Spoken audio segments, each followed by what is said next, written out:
Olá, pessoal! Bem-vindos ao nosso canal de resumo de livros. Se você é um apaixonado por literatura, estudante ou até mesmo curioso, você está no lugar certo. Mas antes de começarmos, eu quero pedir um favorzão para vocês. Não se esqueçam de curtir, comentar, compartilhar e se inscrever no nosso canal. Com isso, vocês nos ajudam a trazer mais conteúdo de qualidade e a alcançar ainda mais pessoas.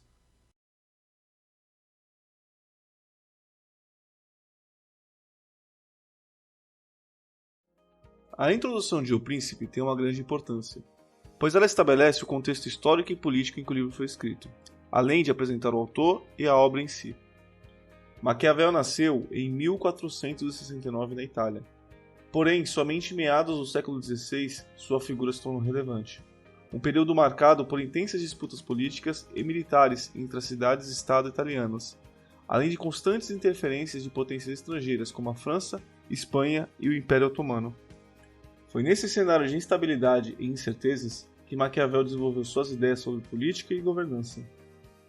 Neste período, o até então secretário e segundo chanceler da República Florentina foi exilado com a retomada do poder na Itália pela família Médici em 1512.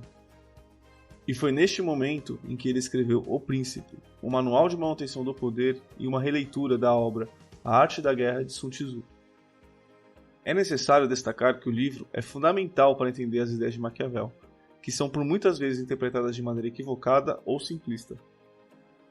Maquiavel é um dos principais pensadores políticos da história, tendo influenciado diversos filósofos, estadistas e estrategistas ao longo do século.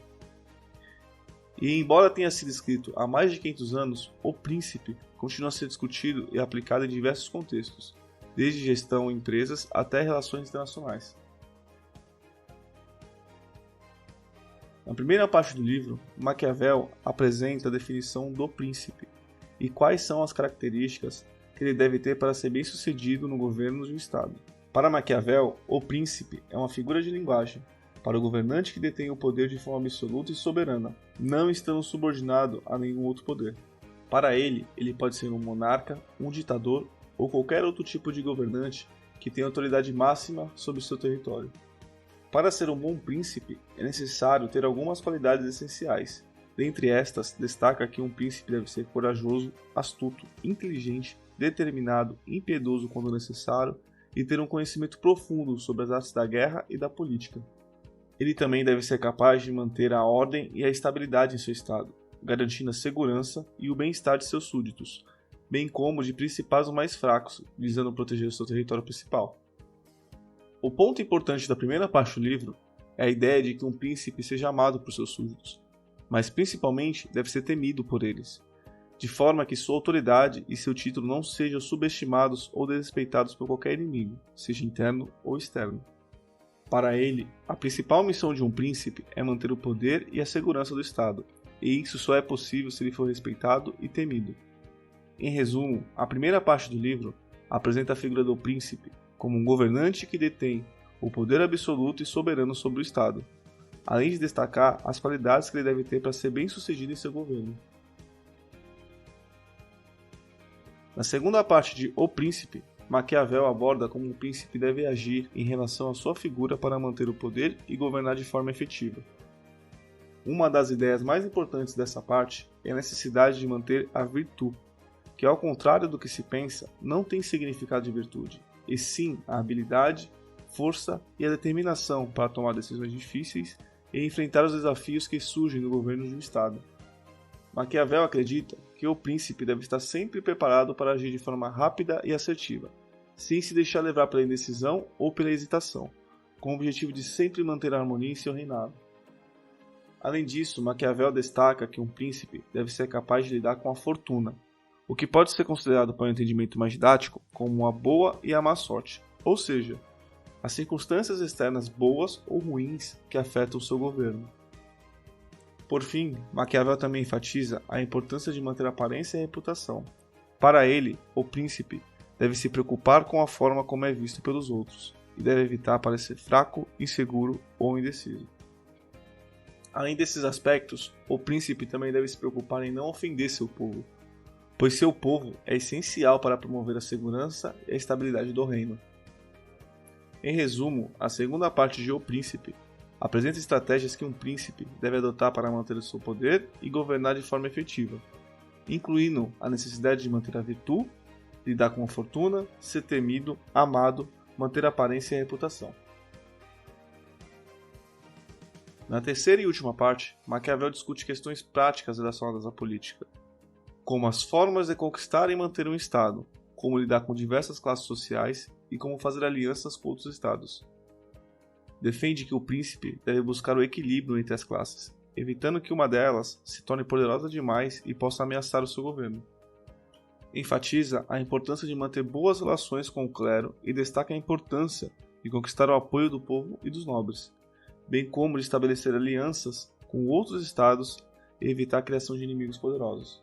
Também apresenta diversas estratégias que um príncipe pode adotar para conquistar e manter um estado.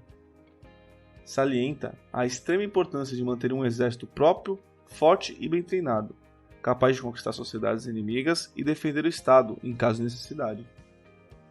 Aborda o uso da crueldade como ferramenta de manutenção do poder, citando governos que geraram caos pela benevolência, com a justificativa de que é melhor ser injusto do que prejudicar o seu reino. Cita como manter a sua autoridade sobre as sociedades conquistadas, sugerindo manter os seus costumes e tradições, constituir um governo regido pelo povo, porém subordinado a ele, ou habitando esses lugares. Por fim, Maquiavel discute a importância de fazer aliança com outros estados e manter a paz com seus vizinhos. Ele defende que um príncipe deve buscar estabelecer alianças estratégicas que possam fortalecer o seu governo e garantir a segurança do seu estado. No entanto, ele também destaca que um príncipe deve estar sempre preparado para a guerra, caso seja necessário defender o seu território. Em resumo, a terceira parte do livro apresenta questões práticas relacionadas à política, como formas de conquistar e manter um estado, como lidar com diversas classes sociais e como fazer alianças com outros estados. Maquiavel destaca a importância de manter um equilíbrio entre as classes sociais, ter um exército forte e bem treinado, fazer alianças estratégicas e estar sempre preparado para a guerra se necessário. Na conclusão de O Príncipe, Maquiavel resume as principais ideias apresentadas no livro e reafirma a sua importância para os príncipes e governantes da época. Ele destaca fortemente que o livro não deve ser considerado um tratado teórico sobre política, mas sim um manual prático que apresenta estratégias que um príncipe deve adotar para governar de forma efetiva e manter o poder. Defende que um príncipe deve ser capaz de se adaptar às circunstâncias e agir de forma rápida e decisiva, sem se deixar levar por ideias abstratas ou por preocupações éticas. Ele enfatiza que o objetivo principal de um príncipe deve ser manter o poder e a segurança do Estado, mesmo que isso signifique agir de forma cruel ou desonesta em algumas situações. Por fim, Maquiavel destaca que as estratégias apresentadas em O Príncipe não são universais e que podem variar de acordo com as circunstâncias. Ele enfatiza a importância de se adaptar às mudanças e de estar sempre preparado para enfrentar novos desafios. Bom, é isso, pessoal. Mas se você ficou interessado em adquirir o livro completo, deixamos um link na descrição para que você possa comprá-lo para se aprofundar nessa obra incrível. Vejo vocês na próxima e até mais.